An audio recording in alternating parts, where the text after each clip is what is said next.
திரு Karur Murali sir, பாஜக அதிமுக கூட்டணி எப்போ அமைஞ்சதோ அப்போலிருந்து திமுகவுக்கு தேர்தல் ஜுரம், ஒரு பயம் வந்து விட்டது. அதனுடைய வெளிப்பாடு தான் அமித்ஷா சொல்லாத ஒன்றை இவங்களே திருச்சி அதை மாற்றி வேற மாதிரி சொல்லி மக்களை வந்து திசை திருப்புறாங்க, மடை மாற்றாங்க அப்படிங்கிற குற்றச்சாட்டை ஏற்கனவே தமிழக பாஜக தலைவர் நயினா நாகேந்திரன் தெரிவிச்சிருந்தாரு. அதைத் தொடர்ந்து அமித்ஷாவுடைய அந்த பேட்டியில் பல குற்றச்சாட்டுகள், திமுகவுக்கு எதிராக ஊழல் அப்படிங்கிற அடிப்படையில் பல குற்றச்சாட்டுகளை அவர் ஒன்றுனா அடுக்கியிருக்காரு. தமிழக மக்கள் அதை சரியாக உணர்ந்திருக்காங்க அப்படிங்கிறத பற்றியும், தமிழக மக்கள் ஊழல், சட்டம் ஒழுங்கு சீர்குலைவு, உறவினர்களுக்கு சலுகை கொடுக்கறது, குடும்ப சண்டைகள் இதாவது ரொம்ப சலித்து போயிருக்காங்க அப்படின்னு அமித்ஷா பேசியிருக்காரு. எல் முருகன் பேசும்போது பாஜக அதிமுக கூட்டணி உறுதியாக இருக்கிறது, அமித்ஷா சொல்றதா எங்களுக்கு வேத வாக்குன்னு சொல்லக்கூடிய அதே சமயத்தில் திமுக கூட்டணி சுக்குநூறாக உடைய போகுது அப்படின்னு சொல்றாரு. என்ன பிரச்சனை போயிட்டு இருக்கு திமுக கூட்டணியில? பாரதிய ஜனதாவும் அதிமுகவும் எப்பொழுது கைகோத்து கொண்டார்கள் என்றாலோ, கைகோத்து கொண்டோம் என்று அமித்ஷா அவர்கள் எப்பொழுது வந்து சென்னையிலே சொன்னாரோ அப்பொழுதே திமுக கிட்டத்தட்ட 200க்கும் மேற்பட்ட தொகுதிகளில் நாங்கள் ஜெயித்து விட்டோம்.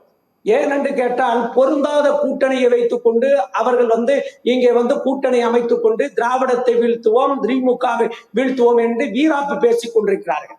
நான் ஒன்றே ஒன்று சொல்லுகிறேன், எங்கள் கூட்டணி என்பது பாறையை பிளந்தாலும் பிளக்க முடியுமே தவிர திமுக கூட்டணியை எந்த சக்தியாலும் பிளக்க முடியாது. ஆகவே எல் முருகன் அவர்கள் காண்கின்ற கனவு பகல் கனவு. பகல் கனவு ஒரு காலத்திலும் பழிக்க போவதில்லை என்பதை மட்டும் அவருக்கு உறுதியாக சொல்லிக்கொள்ள ஆசைப்படுகிறேன். எனக்கு முன்னால் அண்ணன் மணிகண்டன் அவர்கள் முருகன் பேசுவதை அடிப்படையாக வைத்து செய்தியாளர்கள் கேள்வி கேட்கும் போது மதிமுக குறிப்பிட்டு நீங்க பேசுறீங்களா அப்படின்னு கேட்கும்போது அது பொறுத்திருந்து பாருங்க அப்படின்னு சொல்றாரு. மதிமுக பொறுத்த வரைக்கும் 12 இடங்களை கேட்போம் அப்படின்னு சொல்றாங்க. மதிமுக பொறுத்தவரைக்கும் சில முரண்பாடுகள்லாம் இருக்கு அப்படின்றாங்க. மார்க்சிஸ்ட் கம்யூனிஸ்ட் கட்சி பொறுத்த வரைக்கும் தேர்தல் வாக்குறுதி திமுக முழுமையாக நிறைவேற்றல, அந்த எண்ணிக்கையில தவறு இருக்கு அப்படின்னு சொல்றாங்க. அந்த வன்முறைகள் இன்னமும் திமுக ஆட்சியும் தொடர்கிறது, தமிழகத்தில் வன்முறைகள் அப்படின்னு சொல்றாங்க. இப்படி கூட்டணி கட்சி சேர்ந்தவர்களை விமர்சனங்கள் திமுக ஆட்சி தமிழக அரசுக்கு எதிராக முன்வைக்கிறாங்க இல்லையா? அப்போ இந்த கேள்வியில வரதானே செய்யும். இல்ல, நான் மதிமுகவினுடைய பொதுச் செயலாளர் நான் வைகோ அவர்களை பற்றி எனக்கு நன்றாக தெரியும். ஒன்றும் கிடையாது. அவருடைய நோக்கம் திராவிடத்தை காக்க வேண்டும், அதே போல திராவிட இயக்கத்தை காக்க வேண்டும், பேசும் தமிழ் மொழியை பாதுகாக்க வேண்டும், தமிழ்நாட்டை பாதுகாக்க வேண்டும் என்பதில் அவர் உறுதியாக இருப்பார். ஆகவே அவர் சொல்வதை போல அவர் சொல்வதையெல்லாம் நீங்கள் வந்து ஏதோ நினைத்துக் கொண்டு பேசக்கூடாது. அவர் கொள்கையிலே உறுதியுள்ள ஒரு தலைவர் என்பது எங்களுக்கு தெரியும். அதே போல கம்யூனிஸ்ட் கட்சியில இருக்கிற அண்ணன் சண்முகம் அவர்கள் சில வார்த்தைகள் சொல்லி இருப்பதாக மணிகண்டன் அவர்கள் சொன்னார். ஏதோ அண்ணாவையே சொல்லிவிட்டாரே, பூசுவாக்கள் என்று சொல்லிவிட்டாரே, உங்களுக்கு ரத்தம் கொதிக்கவில்லையா என்று அவர் பேசியிருந்தால் அது தவறு, பேசியிருந்தால் அது கண்டனத்துக்குரியதான், அதுல எந்த வகையான மாற்றமும் கிடையாது.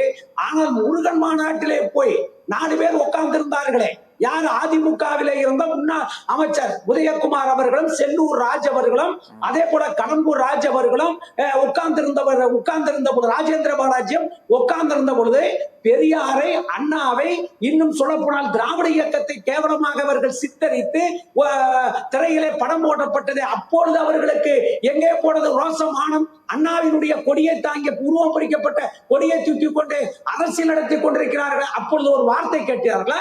கேட்பதற்கு அவர்கள் முன் வந்தார்களா என்றால் கண்டிப்பாக முன்வரவில்லை.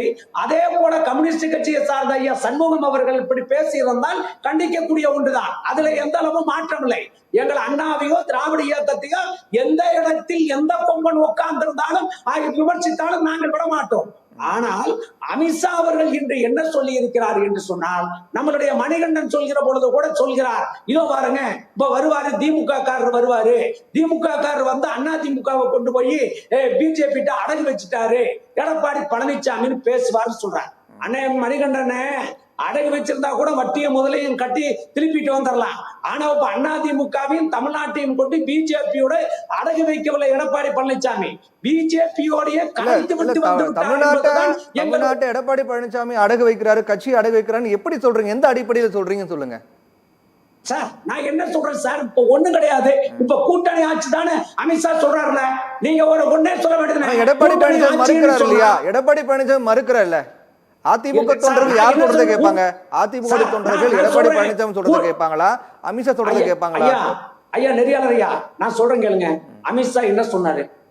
போன முறை தமிழ் இதழாக இருக்கிற தினத்தந்திக்கு பேட்டி கொடுத்தார். சரி. பேட்டி கொடுக்கிற பொழுது என்ன சொன்னார்? அப்பொழுதும் சொன்னார், இதோ பாருங்கள், தமிழ்நாட்டில் தேசிய ஜனநாயக கூட்டணி ஆட்சி அமையும், என்டிஏ ஆட்சி அமையும், முதலமைச்சர் வேட்பாளர் யார் என்று சொன்ன பிறகு என்ன சொன்னார்? அதிமுகவில் இருந்து ஒருவர் முதலமைச்சர் வேட்பாளராக வருவார் என்று பேசினார். ஆனால் அப்பொழுது ஏன் எடப்பாடி பழனிசாமி தான் முதலமைச்சராக வருவார் என்று பேசவில்லை அமித்ஷா? அப்ப அவர் கேள்வி கேட்கலையே. ஏங்க, நான் தாங்க முதலமைச்சர், நான் தாங்க அதிமுகவினுடைய பொதுச் செயலாளர். இல்ல, ஆனா அதிமுக பாஜக கூட்டணி அறிவிச்சாங்க இல்லையா, அப்ப சொன்னார் இல்ல எடப்பாடி பழனிசாமி தலைமையில் ஆட்சி அமைப்போம் அப்படின்னு. ஆட்சி, அதாவது பழனிசாமி, அதாவது தேசத்துக்கு இந்திய அளவில் தேசிய ஜனநாயக கூட்டணி, தமிழ்நாடு அளவில் அதிமுக கூட்டணி என்று சொன்னாரே தவிர, சரி அப்ப நீங்க எடப்பாடி பழனிசாமி தான் முதலமைச்சர்னு சொன்னவரே ஏன் தினத்தந்தி பத்திரிகை பேட்டி கொடுத்தப்ப எடப்பாடி பழனிசாமி தான் முதலமைச்சர்னு சொல்லல? நான் கேட்கிறேன், முதுகலம்பில்ல பத்தி பேசுறாரே மணிகண்டன் வானதி சீனிவாசன் கோரிக்கை வைக்கிறார்ல, மணிகண்டன் தமிழிசை சவுந்தரராஜன் கோரிக்கை வைக்கிறார்ல, தமிழிசை கட்சிராஜாவுக்கு கோரிக்கை வைக்கிறார்ல, இப்படி கூட்டணி ஆட்சின்னு சொல்லாதீங்கன்னு தேசிய தலைமை நயினார் நாயகனை கேட்கணும்னு சொல்றாருல. நான் சொல்றேன், இப்படி சொல்லக்கூடாதுன்னு எடப்பாடி பழனிசாமி அவர்களை நீங்களே அமித்ஷாவிடம் பேசுங்கன்னு சொல்லுங்க. அதுதான் பேச போறேன்னு சொல்றாரு. டெல்லிக்கு பயணம் முடிஞ்ச பிறகு டெல்லி போனவர் பேசி தெளிவுபடுத்துவாரு அப்படிங்கிறாரு. டெல்லி போனோம்னு இன்னொரு ஒப்பந்தம் போட்டுருவாரு. என்ன ஒப்பந்தம் போட்டுவாருன்னா, சம்பாரிச்சதை காக்கிறேன், சம்பந்தியை மீட்க போறேன், நான் ஏதோ ஒண்ணு பேசுவேன். சும்மா எடப்பாடி பழனிசாமி அமித்ஷாவை போய் பார்த்தெல்லாம் கேட்பாருன்னு கேட்காதீங்க. அடிமைக்கு அடிமைத்தனம் தான் இருக்குமே தவிர அடிமை உரிமையை பத்தி பேசியதாக எந்த நாட்டிலும் வரலாறு கிடையாது. ஆகவே அவர் தன்னுடைய கட்சியை காப்பாற்றுவதை காட்டிலும் ஒண்ணும் கிடையாது. நீங்களே அழகா போட்டீங்களே, கூட்டணி ஆட்சி என்று சொல்கிறார், முதலமைச்சர் நாற்காலியை காப்பாற்றுவதற்காக கைவிட்டு விடுவாரா என்பது அதுதான் உண்மை. முதலமைச்சர் நாற்காலி வேண்டும் என்றால் கண்மானம், சூடு, சொரணை, மானம், வெக்கம் அத்தனையும் விட்டு விடுவார்கள். அதுல எல்லளவும் மாற்றம் கிடையாது. பேசுகிற மணிகண்டன் சொல்றாரு, இன்னுமா அதிமுக வந்து பிஜேபியோட கூட்டு சேர்ந்துருச்சுனாக்க அடிச்சிருவான்னு சொல்றாங்களே, அதிமுக அடிச்சா முரளிக்கு என்ன கவலைன்னு கேட்கிறாரு அண்ணன் மணிகண்டன் அவர்களே. உங்களுக்கு ஒரே ஒரு வார்த்தை சொல்றேன், அதிமுகவினுடைய நிறுவனர் எம்ஜிஆருடைய நிலை என்ன தெரியுமா? நெத்தியில பட்ட, கழுத்துல கொட்ட, கையில பகவத்கீதை. அப்படி இருந்த எம்ஜிஆரையும் இந்த நாட்டில் திராவிட இயக்கத்தின் மீது திருப்பிய தலைவர் எங்கள் தலைவர் கலைஞர் என்பதை நீங்கள் மறந்துவிடக் கூடாது. ஆகவே எம்ஜிஆர் ஒரு திராவிட இயக்கத்தினுடைய தலைவர் தான், மாற்றமில்லை. எங்கள் சார் சொல்லுங்க, பேசுங்க, தொடர்ந்து பேசுங்க. திராவிட இயக்கத்தினுடைய தலைவர் தான். அதுல எல்லளவும் முடையளவும் மாற்றமில்லை என்பதை உங்களுக்கு நான் சொல்லிக் கொள்வதற்கு ஆசைப்படுகிறேன். சரி சார், நான் முதற்கட்ட கருத்தை எடுத்துக்கிறேன் சார், தொடர்ந்து நம்ம பேசுவோம். நெறியாளர் சார் சொல்லுங்க சுருக்கமா. அதிமுக என்ற கட்சியினுடைய நிலை எப்படி என்றால், ரெட்டலையை விதைத்தார் எம்ஜிஆர், ரெட்டலையை வளர்த்தார் ஜெயலலிதா, ரெட்டலையை அழித்தார் எடப்பாடி பழனிசாமி என்று சரித்திரம் பதிவு செய்யப்படும். பொறுத்து பார்க்கலாம், என்ன நடக்க பொறுத்து பார்க்கலாம்.